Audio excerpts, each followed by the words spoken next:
a fun way to end a quarter. The death and bereavement. Bereavement is basically a term for grieving. Those mean kind of the same thing. So, yeah, sure.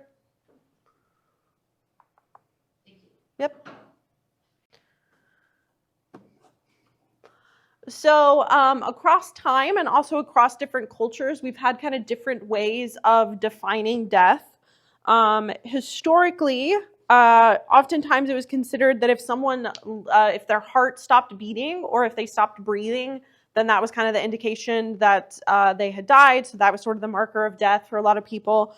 And in some countries, I think in China and Japan, that's still kind of the standard, that if someone's heart stops beating or they stop breathing, then that's where they mark that person has died. However, that definition has changed in a lot of countries because we now have like medical procedures that can resuscitate someone. So even if their heart stops beating or they stop breathing, then we can do things to kind of, bring them back, put them on a respirator. And so now the definition that the US uses and a lot of developed nations uses is brain death. So brain death is where you basically have irreversible stopping of activity of the brain and the brain stem in particular. So the brain stem is a structure that's really deep in the brain that controls like our breathing and our heart rate. And so, most countries agree that if activity in the brainstem has stopped, then that's, what we call death. We can kind of see that, definitions get tricky in certain cases where people have been in like a vegetative state or something like that. So for example, in the early 2000s, there was this really famous case that like made national news. Yes, exactly. Yeah. So yeah, this woman named Terry Schiavo, she was 26 at the time, and I think she had a heart attack or something like that, and was like technically dead for a minute, basically, but she was resuscitated. But in the minute that she was dead, her brain was not getting oxygen, and so she had really severe brain damage. And so she was then in this state that they call persistent vegetative state. So persistent vegetative state is where the person is basically like paralyzed. All the activity in their cortex has stopped, and the cortex is basically like inactive and almost certainly will not be active again, which the cortex is the part of your brain that processes like consciousness, basically. So even though her brainstem was still active and technically keeping her alive, she was, paralyzed, had no perception of anything. And there was this long, lengthy legal battle where I'm trying to remember all the positions. Maybe you'll remember better than me. I think it was her husband wanted to take her off the machines or whatever and basically let her die. Her parents wanted to keep her alive, but their motives for that were in question. Like a lot of people thought that her husband just wanted to take her off the ventilation so he could get her money or something like that. So there was like this long legal battle that went back and forth. And it was like national news for a really long time. I don't remember how it resolved. Yeah. Well, I never considered her to be in a persistent vegetative state because the only machine that they took her off of was like a feeding tube. Oh, really? Yeah. Okay. And that's the only way that's how they ended up killing her, was they starved her to death. Yeah. Interesting. So inhumane. Uh-huh. There's so much to that story though. Yeah, I feel like, I might be confabulating with another, but I feel like they took her off of something and then put her back on at some point, and like it went back and forth. She had like yeah. a lifetime of bulimia, and that guy was like extremely abusive to her. Yeah. And immediately after her accident, he like got married to someone else. Yeah. Yeah, it was rough. Yeah. They did end up taking her off the feeding tube though. Yeah. Interesting. Yeah, so cases like that kind of point out this conflict of like, how do we actually mark death? Like, where does a person die? So yeah, obviously there are cases where it's like super obvious, right? But cases like that, like Terry Schiavo, becomes a little bit more of a gray area, a little bit more questionable. If you're interested, the study of death is actually called thanatology, which I think is kind of cool. It's like Thanos. So just think of that. I can write that down too. Thanatology. Yes, yeah, me too. That's the only reason I included it. All right, so, so the next thing I want to talk about is sort of the development of understanding of death. There's a lot of, I think, misconceptions around this. In the US, we tend to be very aversive to talking about death, and we're especially aversive, I think, of like exposing children to concepts or ideas of death.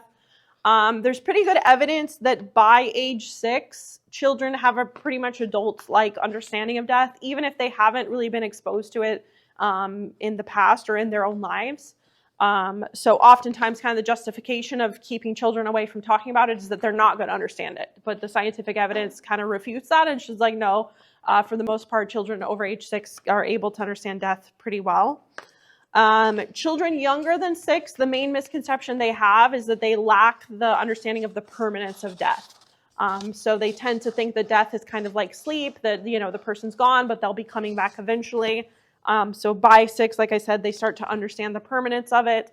One of the things they might be lacking by age 6, that depends on exposure and culture and everything, they might not understand the universality. So 6-year-olds might understand that if someone dies, they're dead forever, but they might not understand that, like, they themselves are going to die someday, and their parents and the people that they love are going to die someday. They might think that it only happens to other people, basically.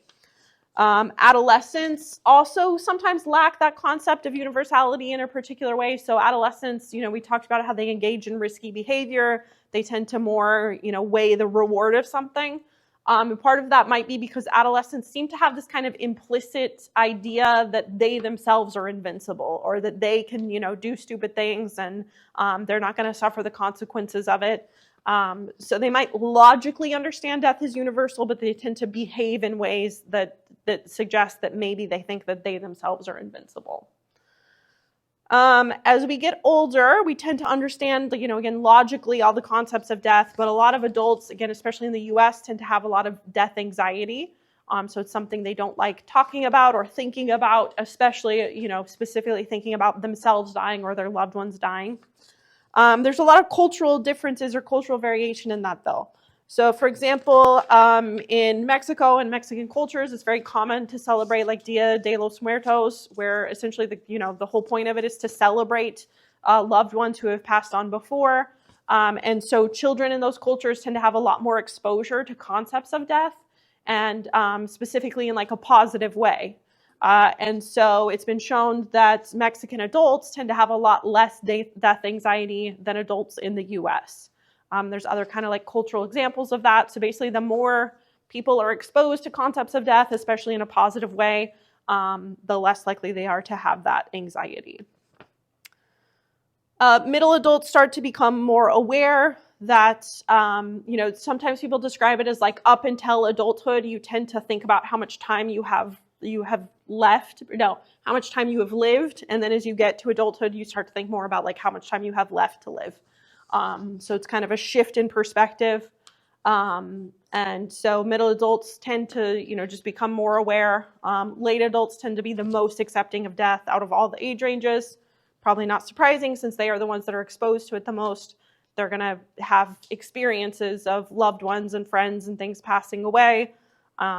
So they tend to be more accepting than the other age ranges.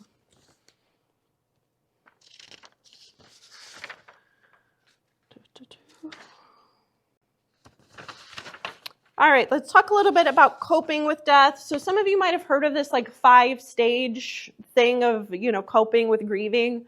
I will say this is sometimes kind of misunderstood. So Kubler-Ross was the person that came up with this 5-stage coping with death.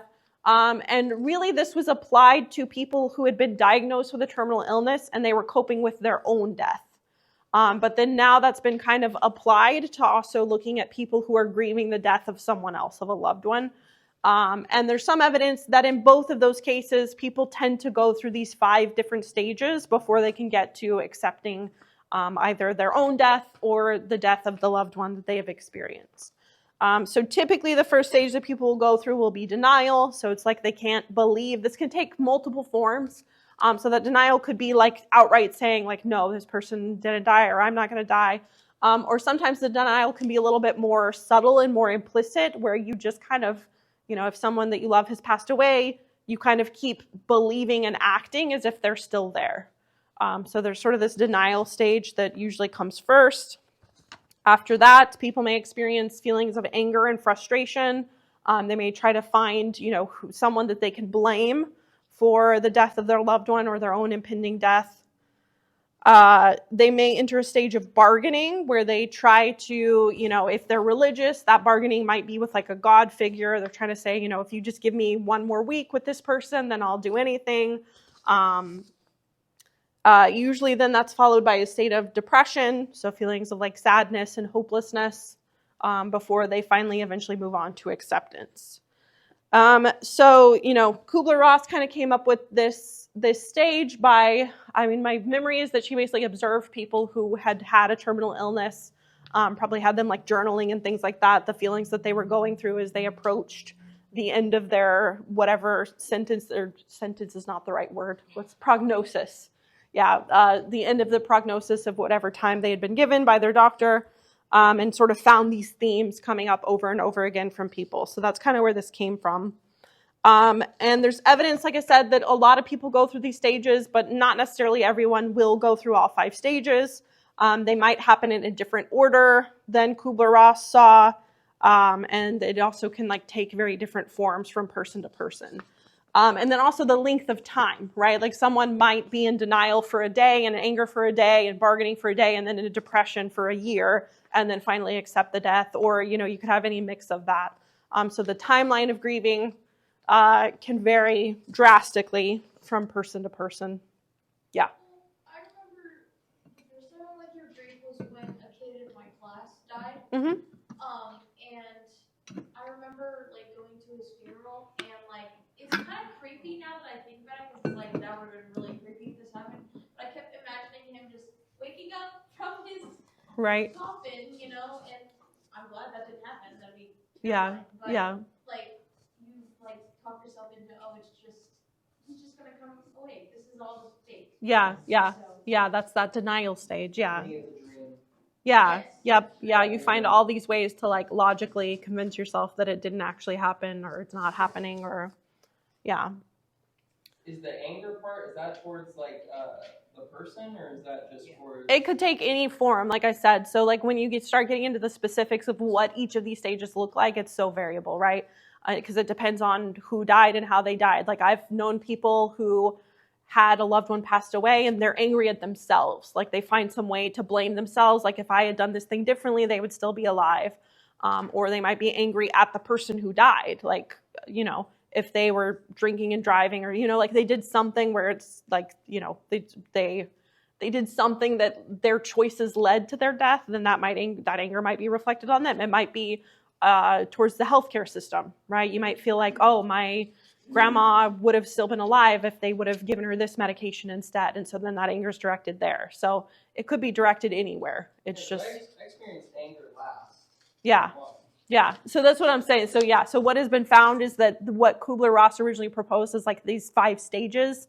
Probably people go through them in different orders and different timelines. And some people might skip, like some people might not do the bargaining phase at all, right? Like there might not be any sort of reasonable way that would even come about. So. Well, for me, like I come from a religious family and I'm religious. Right. So the anger was, I was so mad at God because I was like, he's 15. Yeah. Like at the time, I was very angry with God, so that's another part. Yeah.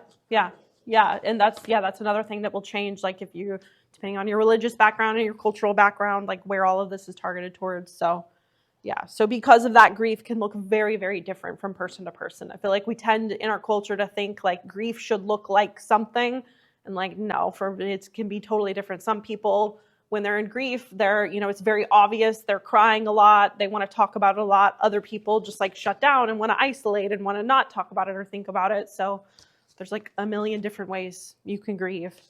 So yeah. So my point was mostly that it looks very different from person to person. There's not like a designated timeline of what's normal. Is it weird to have like anger like after acceptance? I don't think so, because I think you can also bounce back and forth, right? You can get to a point where you're accepting, and then maybe you just have a day where you're just like, you can't accept that it happened, and you shift back to anger. And maybe you can even feel both at the same time. Like, yeah, I accept this happened, but I still feel angry that it happened the way it did. Or so, yeah, it's messy. Where, like, I lost my stepmom, and I like finally like I didn't like I remember like being like really sad about it like the the day of, and so I went through the denial, the bargaining, and then depression. Mm-hmm. And then I finally like reached like acceptance. It was literally like 6 months after, like some kid just said like the worst, like wasn't even creative, like yo mama joke. Yeah. And I just like, I don't know what it was, but I just like thought about it on the bus to school, and I'm like, I'm gonna rip his head off. Just extreme. That's another thing too, is like certain things can trigger it, right? You can be in acceptance and then maybe it's like the anniversary of the death or that person's birthday or like a holiday you celebrated together or Maybe it was a song. Yeah. or Like, something, I don't know. yeah. It was weird.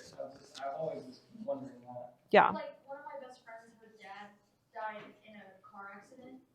And so, like, we were on vacation with them, and literally on the way there, we witnessed a car accident. Yeah. And so we got to the house, and I was like, oh my gosh, guys, guess what happened? And then I, like, stopped myself. I was like, ooh. Yeah. I'm better not. Yeah. That's a sensitive thing. Yeah, And definitely. So I was like, never mind. Yeah. Forget I said anything. Yes. Yeah. So yeah, it can look very different from person to person. Another thing, I mean, this slide is kind of continuing talking about, so there's all kinds of factors that can affect grief. Part of it is also like, who are you grieving and how close were you to that person? So probably one of the hardest forms of grief is losing a child, almost always, right? Like you lose a child, you're grieving that, then that's probably going to be the most difficult. Second to that, has been shown that widowhood is probably like the second hardest grief process to go through. And widowhood typically affects women. Again, because women tend to outlive men, it's much more common for a woman to become a widow. Of people over the age of 65, let's see, let me phrase this right. Yeah, so 34% of women over 65 are widows. So they've lost their spouse, and only 12% of men over 65 are widows. So it's much more common for women to become widows than men. And you can imagine, right, especially if you've been married to that person for 40 years or something, they've been a part of your life every single day, day in and day out, and you lose them, then, grieving that person versus like a second cousin that you met once, right? Those are going to be very different grief processes. Yeah. For a while, I always thought of like, since I'm young, my life is, up until this point. That's Right. My whole life. Yeah. And so I think of like, say, my relationship or whatever, and it's like, oh, it's the last few years, this and that. And then I went to like my great uncle and aunt's like 50th wedding anniversary. Yeah. But to think that they've been together longer than they've been alive separate was like, oh, it put it more into perspective. Yeah. Where it's like, once you lose that person, that was your whole life. Yeah, that's like a portion of yourself, basically, that you're losing. But yeah. When my grandfather passed away, I think a couple of years ago, she's my step-grandma, Karen, was not functional for a very long time. And she lives down in Salem too, and I think it's been a couple of years actually. And I brought up like, oh, why don't you, because she lives alone, I'm like, why don't you come up to our house for Thanksgiving or Christmas or something? But I guess part of that grieving process is that she's not capable of driving long distances. Right. She can't like leave her hometown or do certain things. Yeah. I don't really understand that, Mm-hmm. But they were married for like 50 years. Yeah. It's Yeah. crazy. Yeah. I wonder, did he used to drive? No, Did he do most of the driving? He didn't drive for like the last probably 5 to 10 years of his life. Hmm. He even had like this new Mustang that sat in our driveway because he was just spur of the moment. Right. Bought it and then like never drove it. Yeah. Girl was like, I'm just gonna sell it. Yeah. Yeah. That's interesting. Yeah. When my grandma died, I was like 16, so this is like my senior year and stuff, and I should be getting my license and stuff like that, but I didn't drive for like a year after that. Yeah. I think it was because of like going through grief, you have like, or like, just, not that I was like suicidal because of it, but more, what's it called, intrusive thoughts. Yeah. So Yeah. me and my mom both agreed, we shouldn't be driving, but it was like, Yeah. I could get be what you're that saying. where it's like scary. Yeah. Yeah. I hate when you get intrusive thoughts when you're driving. Yeah. It's like, it's so weird. Like, I'll just be driving, especially here with all the mountains and stuff. Yeah. And you're just like, what would happen if I just, And I'm like, what if I just, like, I'm like, what? Why? yeah, like why brain? It's so weird. Yes. Yeah. I get those too. I think that's normal, or maybe we're all just weird. I don't know. Maybe. But yeah. Yeah. So kind of along with all this is, the closeness, proximity to the person who's passed away. And then also certain factors like if it was sudden versus prolonged, right? If you have someone who has been in a terminal illness for 2 years and you've known for those whole 2 years that this is coming, there's some evidence that you're sort of preemptively grieving before they even pass away in that case because you know it's going to happen. And so that can make it so that you're sort of working through some of those steps before the person has even passed away. That kind of relates to if it's expected versus unexpected, right? If you have a 80-year-old grandparent who passed away because their health was failing versus a 20-year-old that dies in a car accident, then, again, grief is going to look very different depending on all of those variables. So all of that, is to say that grief is messy, different from person to person. There's no right way to do it, etc. All right, let's talk a little bit about planning for death. Keep in mind, I'm not a lawyer, I'm not a doctor, so my expertise on this is very limited. I mostly would say this is something, again, you should be thinking about if you haven't already. Either, you should be thinking about it for yourself. You also should be thinking about it if you have parents or grandparents that are older. These are conversations that you should maybe try to have. Again, they're very uncomfortable, but I think it's better to have an hour of uncomfortable conversation when everybody's cognitively able to, instead of waiting until, someone has dementia or Alzheimer's or something and you can't even have that conversation. So there are lots of things that need to be thought about when planning for death. There are legal aspects. So, things like putting together a will, deciding who's going to get your belongings and things like that, your assets when you pass away. There's also medical aspects. So there are certain things that you can write up in an advanced medical directive. It's basically a document that lays out how you would want people to deal with, if you were ever in a vegetative state, would you want them to try to keep you alive as long as possible? Would you want them to, pull the plug and let you go? An advanced medical directive will lay out information about all of that. Things like a do not resuscitate or a DNR basically specifies if this person has lost heartbeat or breathing, then you're not supposed to resuscitate them. Yeah. Do you have to be a certain age or medical condition to get a do not resuscitate, or do you feel it happens, don't bring you back? That's a good question. I don't think so. I think you can do it at any point in time, and then you can change it and update it as well. So if you made one now and then you change your mind when you're 30, then you could go back and update that. Yeah. For instance, the notebook where she forgets Mm-hmm. everything. I Yeah. couldn't do that. Yeah. If I'm in that shape, please don't keep me. Yeah. That's just where I'm at. But if I'm living my best life, then I want to keep going. Yeah. But if I'm unwell, Yeah. for me, Yeah, so I'm pretty sure in an advanced medical directive, you can get really specific and say stuff like that. If my cognition is failing, then I want to go. But if if I'm still there in my brain, but maybe I'm losing mobility, I would, you can specify in pretty much detail what you would want to have done. You can also designate what's called a power of attorney. So power of attorney is someone who will make decisions for you if you're ever in a state where you can't make decisions for yourself. So if you feel you don't know for sure exactly what you would want, but you have a spouse that you talk to about all this stuff all the time, and you feel you trust them that they could make the decision for you, then you could designate them as power of attorney, and then they would make those choices, if it ever comes to that. So yeah, there's lots of legal aspects, medical aspects that you need to think about. And then also just the personal aspects of what, do you want to be buried or cremated or, have your ashes tossed into the ocean or, all those kinds of personal things are something else that you should be thinking of having conversations with your loved ones about. Yeah. I saw an episode of some kind of documentary, and I don't remember where it was. It might have been East Asia or something. I wish I could remember the name of the culture, but their death ritual was to cut the person up into certain pieces and then leave them on top of the mountain, and then these birds would come and eat them and leave their bodies. And I was Yeah. Yes. Oh, yeah. Oh, Vikings. I couldn't watch that. That's just a sick ending. Yeah. I feel like I want something really natural like that. It really is. It really is. Well, I always tell my friends, I'm like, if I don't die from old age, obviously I want to die from old age, but if I die early, can it at least be something cool? Yeah.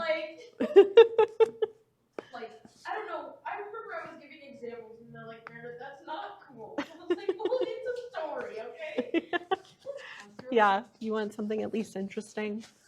I think I like that. I've seen companies that will like turn your body into compost basically and like plant you with a tree. I feel like I'd go for something like that, something very like nature based, personally. So I want to be planted on top of tree seed so that as it grows, like my bones come up with it. yes, that would be really cool if you could maybe hire someone to do like the braiding stuff, get your bones in there I was in the gonna say regular branches. bones in it. Yeah. Yes. So yeah, be thinking about all those things, having conversations with your loved ones about it, even if it's uncomfortable. She's like, I better be going first. Yeah. You should maybe ask her what she wants first, and then yeah. Okay, so I could have put the hospice probably in with like when we were talking about nursing homes and stuff like that, but it's a little different. Oftentimes people who are diagnosed with a terminal illness, like they know they have a certain amount of time to live, or they're starting to get towards the end of life. One option is to spend some time in hospice. Hospice, I would say, kind of similar to some of the conversation we had around nursing homes. Like there's a lot of variability in the quality and like what you're going to see in hospice. But the idea of hospice is to focus more on quality of life instead of quantity. So a lot of our medical system is built up with the idea that like we want to keep people alive as long as possible, even if that means having them on like a breathing machine and all that. Even if they're in pain and they're not really enjoying their life, like let's just keep them alive as long as possible. Whereas the hospice focus is more on like, let's accept the fact that you're going to pass away and let's try to make you as comfortable as possible in the last weeks or months of your life. So oftentimes it's focused on comfort and pain management, on making sure that, like the family is involved and present. It tends to also be a lot more cost effective. So, it's kind of, what's the word I want to use? It's not great, I think, that our medical system is set up to just like bleed you for as much money as they can get out of you while they keep you alive for as long as possible. Whereas hospice is more like, again, like let's accept you're going to pass away and let's have some cheaper alternatives to just keep you comfortable. So a lot of people in this later age range might end up in hospice for a period of time, as they are facing death, basically. Yeah.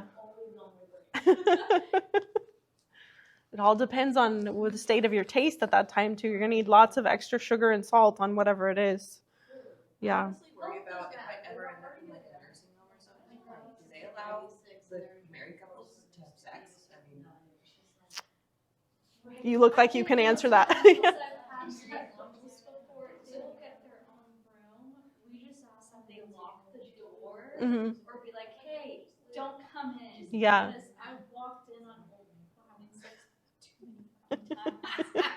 It's not fun. Yeah. But yeah, they do allow it. We make space for them and we support them in their relationship. Right. I've heard that some facilities will aid in like placing or positioning.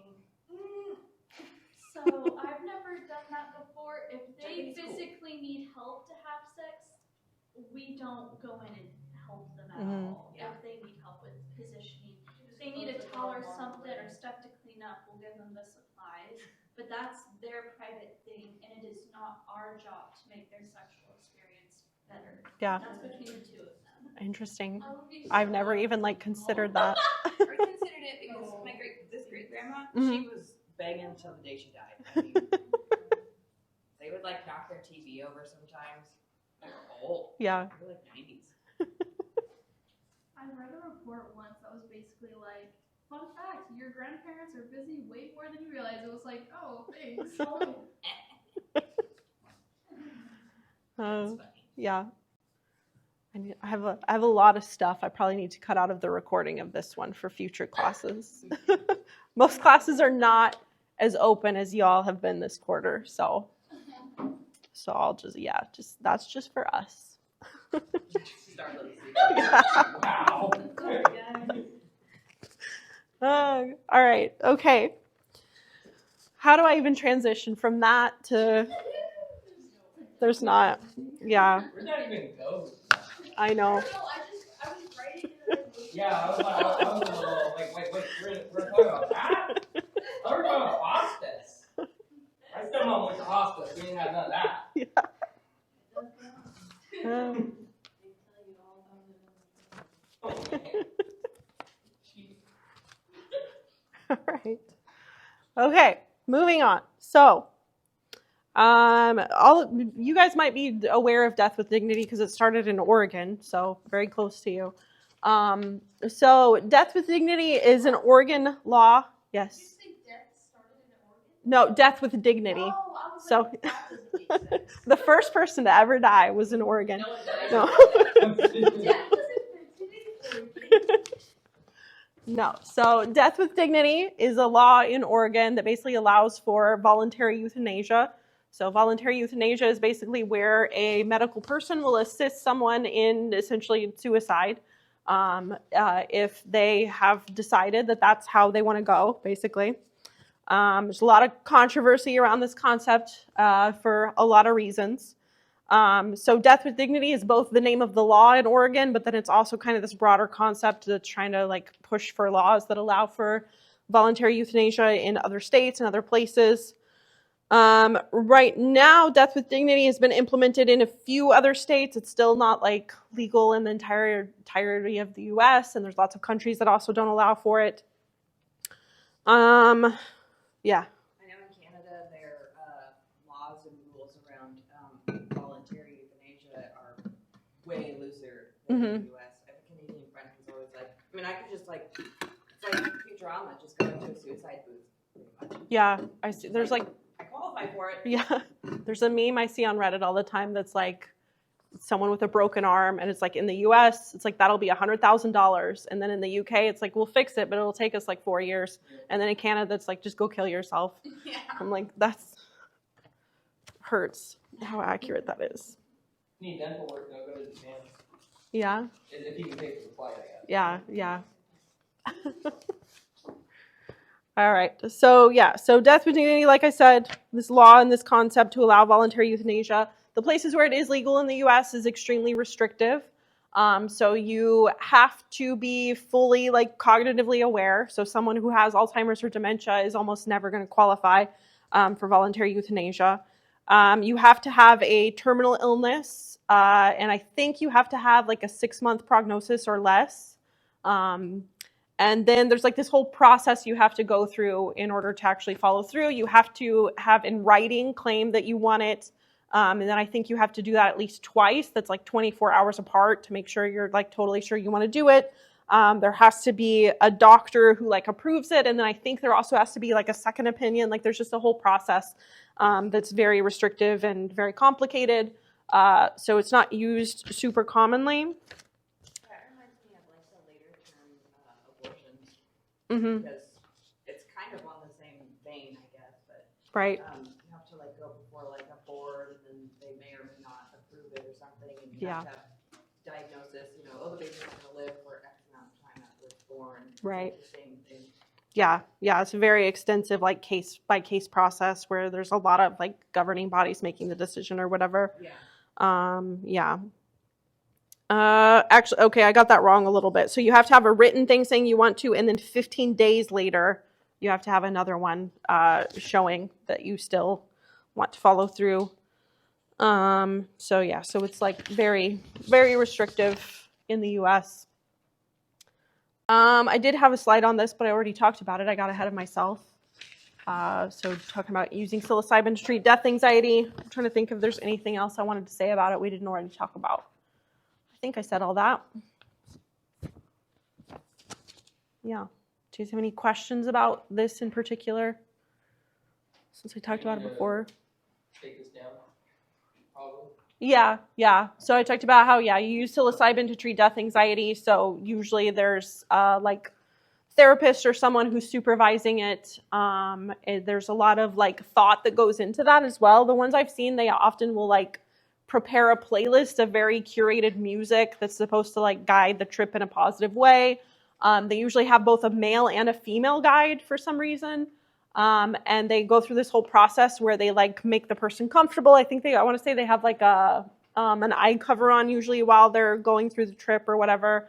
There's like a script that they give them, or a script that they follow of like the things they say to them before the trip. They also give them instructions on what to do if they have a bad trip, which is kind of counterintuitive. They actually tell them like, if you're having a trip and you see something scary, like a monster or a demon, you're actually supposed to approach it instead of running away from it. And they have like instructions on how to deal with all of that. And then, they're like guiding them through the whole process or whatever. So the idea of what I've heard is that like that scary thing, the monster or the demon, basically represents the death anxiety. And so by like approaching it and confronting it, that's how you break down that anxiety and deal with it. So yeah. When my mother was like 18 or 19, she did acid and she was like, this doesn't work. And she's doing her hair in the mirror and all of a sudden her face melted off. And like, she was thoroughly